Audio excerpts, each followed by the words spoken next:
আমরা ২০২৪ সালের ১লা ফেব্রুয়ারি থেকে ২০২৫-এর আজকের দিন পর্যন্ত, অর্থাৎ ১লা ফেব্রুয়ারি পর্যন্ত ইনফ্যাক্ট আমরা যে পরিমাণ মাদক ধরেছি সেটাই আমরা ধ্বংস করার একটা আনুষ্ঠানিকতার কার্যক্রম শুরু করেছি।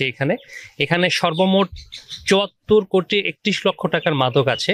এর মাঝে হেরোইন, ট্যাপেন্টাডল ট্যাবলেট, ইয়াবা, ফেন্সিডিল প্রচুর পরিমাণে ছিল। যদি একটু সংখ্যায় উল্লেখ করতে চাই, এখানে ইয়াবা ট্যাবলেট ছিল প্রায় ৯,০০০ পিসের মতো, ট্যাপেন্টাডল ট্যাবলেট ছিল প্রায় ১ লক্ষ পিস, এবং পাশাপাশি এর সাথে এলএসডি ছিল প্রায় ৫৬ বোতল। এরকম পাতার বিড়ি, গাঁজা প্রায় ১৫০ কেজি থেকে ৯৫০ কেজির মধ্যে বিভিন্ন সংখ্যায় ছিল।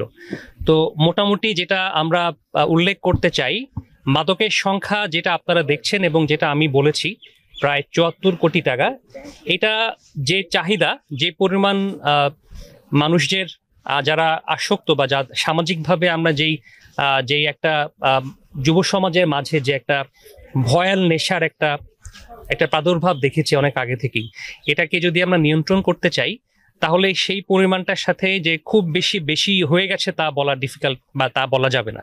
বাট একটা কথা বলা সম্ভব, আমাদের গত ১ বছরে যে পরিমাণ আমাদের টহল এবং যে পরিমাণ আমাদের অ্যাক্টিভিটি বেড়েছে, তার প্রেক্ষিতে এই সংখ্যা বর্তমান প্রেক্ষাপটে আরও বাড়বে।